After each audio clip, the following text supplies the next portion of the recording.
বাংলাদেশ ক্রিকেটের নির্ভরতার একটাই নাম, সেটা হচ্ছে নাজমুল হোসেন শান্ত। একসময় আলোচনায় ডুবে থাকা এই ব্যাটসম্যান এখন একের পর এক সেঞ্চুরি করে লিখছেন ইতিহাস। দীর্ঘ 2 বছর পর ওয়ানডে ক্রিকেটে আবারও সেঞ্চুরি দেখা পেল। কোন দলের বিপক্ষে কত সেঞ্চুরি, ওডিআই টি-20তে তার আসল পারফরমেন্স কেমন, আজকে আমরা জানব। তবে আজকে গুরুত্বপূর্ণ ম্যাচে, সিরিজ নির্ধারণী ম্যাচে নিউজিল্যান্ডের বিরুদ্ধে অবিশ্বাস্য এক সেঞ্চুরি তুলে নিয়েছেন নাজমুল হোসেন শান্ত।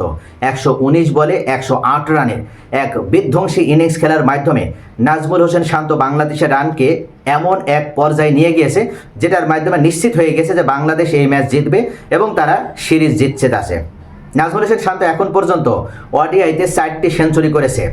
আয়ারল্যান্ডের বিপক্ষে 117 রান করেছিল, আফগানিস্তানের বিপক্ষে করেছিল 160 রান, আর শ্রীলঙ্কার বিপক্ষে সর্বশেষ 122 রান করে অপরাজিত ছিল। আফগানিস্তানের বিপক্ষে 160 রান, এই রানটি এসেছিল এশিয়া কাপে। সাপের ম্যাচ জেতানো ইনিংস খেলেছিল। মেহেদী হাসান মিরাজের সাথে জুটি করে দুজনই সেঞ্চুরি করে একটা ঐতিহাসিক জয় তুলে নিয়েছিল। আর শ্রীলঙ্কার বিপক্ষে তার এই 122 রানটি ছিল ক্যারিয়ারের সেরা ইনিংস। একাই ম্যাচ কন্ট্রোল করেছিল এবং আয়ারল্যান্ডের বিপক্ষে 117 রানটা তাকে দুর্দান্তভাবে এক অসাধারণ স্বীকৃতি এনে দিয়েছে। আমরা ওডিআইতে এখন যদি দেখি তাহলে তার মোট রান, এমন তার ব্যাটিং গড় সব মিলিয়ে কিন্তু অত্যন্ত ঈর্ষণীয়। নাজমুল হোসেন শান্তর ব্যাটিং গড় এই মুহূর্তে 36, যেটা একজন ভালো মানের আন্তর্জাতিক ব্যাটসম্যানের মতনই স্বীকৃত। অর্থাৎ বিরাট কোহলি তার ব্যাটিং গড় কখনো 50-এর নিচে আসেনি, কিন্তু আমরা যদি দেখি সৌরভ গাঙ্গুলি তার ব্যাটিং গড় ছিল 32 বা 33-এর কাছাকাছি। সেই দিক থেকে নাজমুল হোসেন শান্ত বাংলাদেশের ওয়ান ডাউনে নামা ব্যাটসম্যান হিসেবে সে যে এই মুহূর্তে বাংলাদেশ দলের প্রাণ ভোমরা, সে আরও একবার প্রমাণ করে দিয়েছে। নিয়মিত রান করছে এবং প্রতিদিনই সে রানের ভিতরেই আছে। বাংলাদেশের দল অন্যভাবে যখন কেউ খারাপ খেলে, কেউ দেখা যাচ্ছে দলের হাল ধরতে পারে না, তখন কিন্তু এই নাজমুল হোসেন শান্ত দলের হাল ধরেন। এখন পর্যন্ত বাংলাদেশ দলের এই 265 রানের পেছনে লিটন দাসেরও অনবদ্য অবদান রয়েছে। লিটন দাসও হাফ সেঞ্চুরি করেছে, কিন্তু নাজমুল শান্ত তিনি যদি আজকে এই সেঞ্চুরিটি না করতো তাহলে বাংলাদেশের কি অবস্থা হতো? প্রথমেই তো 0 রানে সাইফ হাসান আউট হয়ে গেছে, তারপরে তানজিদ হাসান তামিম, সেও তো মাত্র 2 রানে আউট হয়ে গেছে। যদিও সৌম্য সরকার একটা ভালো স্টার্ট দিয়েছিল, ভালো শুরু করেছিল, মনে হচ্ছিল যে সৌম্য আজকে ভালো খেলবে, কিন্তু সৌম্যও 8 রানে আউট হয়ে যায় এবং বোল্ড আউট হয়ে যায়। একজন নয়, পরপর দুজনে, তানজিদ হাসান তামিমও বোল্ড, আবার সৌম্যও বোল্ড আউট।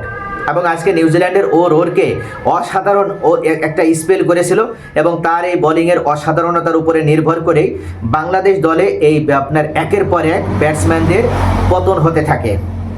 প্রথম 3টা উইকেটই ওরকে পায়, তারপরে একটা অবিশ্বাস্য জুটি, যেটা 100 প্লাস জুটি, 150 রান প্লাস জুটি।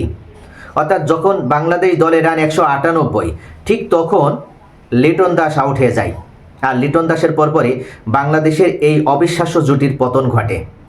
নাজমুল হোসেন শান্ত এবং মেহেদী হাসান মিরাজ, তারা যে আফগানিস্তানের বিপক্ষে যে জুটিটা করেছিল, যে জুটির মাধ্যমে আফগানিস্তানকে পরাজিত করে বাংলাদেশ জয় তুলে নিয়েছিল, তার থেকেও বড় একটা অবিস্মরণীয় ইনিংস ছিল এবং জুটি ছিল আজকের এই জুটি। এবং এক্ষেত্রে সব থেকে বড় ভূমিকা পালন করেছে নাজমুল হোসেন শান্ত এবং লিটন দাস। টি-20 এবং ওয়ানডেতে নাজমুল হোসেন শান্ত থেকে ভালো ব্যাটসম্যান বাংলাদেশে আর কেউ নেই। কিন্তু আমরা যদি দেখতে পাই মেহেদী হাসান মিরাজকে ওডিআই ক্যাপ্টেন দিয়ে রাখা হয়েছে। কি দরকার? মেহেদী হাসান মিরাজ এই মুহূর্তে বাংলাদেশ দলের একটা বোঝা।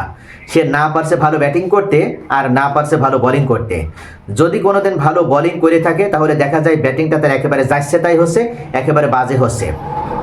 এই মুহূর্তে একের পর এক কলাপস করা মেহেদী হাসান মিরাজকে দলে না রেখে তার জায়গায় ভালো একজন প্রফেশনাল মানের একজন বোলারকে দলে ইনক্লুড করে, অন্তর্ভুক্ত করে অবশ্যই মেহেদী হাসান মিরাজকে সেটে ফেলে দিয়ে সেখানে নাজমুল হোসেন শান্তকে ক্যাপ্টেন করা উচিত। যদি মিরাজের জায়গায় ভালো একজন বোলার এবং অলরাউন্ডারকে আমরা দলে নিতে পারি, তাহলে সেক্ষেত্রে বাংলাদেশ আরও বেশি ইমপ্রুভ করার সুযোগ পাবে, আরও বেশি ভালো বোলিং করার সুযোগ পাবে, ভালো ইনিংস উপহার দিতে পারবে বা ভালো ফাইট করতে পারবে। তো এই দিক থেকে আমরা যদি দেখি সৌম্য সরকারকে নিয়মিত দলে রাখতে হবে, কেননা সৌম্যর বোলিংটা অসাধারণ হচ্ছে। সৌম্য পার্ট টাইমার হিসেবে 5-6 ওভার বল করে দিতে পারবে, সেদিক থেকে বাংলাদেশ ভালো একটা ইনপুট পাবে।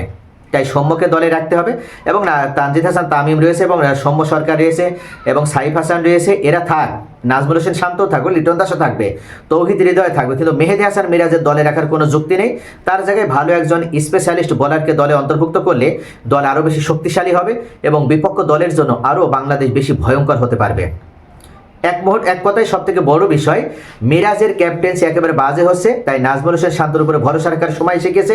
তাকে ক্যাপ্টেন্সি করতে হবে এবং তাকে আবার ক্যাপ্টেন হিসেবে দলে ফিরিয়ে নিতে হবে, কেননা তার যে পারফরমেন্স, এই পারফরমেন্সের কারণে নাজমুল হোসেন শান্ত ইজ দ্য গ্রেটেস্ট বাংলাদেশি ব্যাটসম্যানই শুধু নয়, সে এই মুহূর্তে দ্য ওয়ার্ল্ড, অর্থাৎ বাংলাদেশের সে এই মুহূর্তে সে দ্য ওয়ালে পরিণত হয়েছে।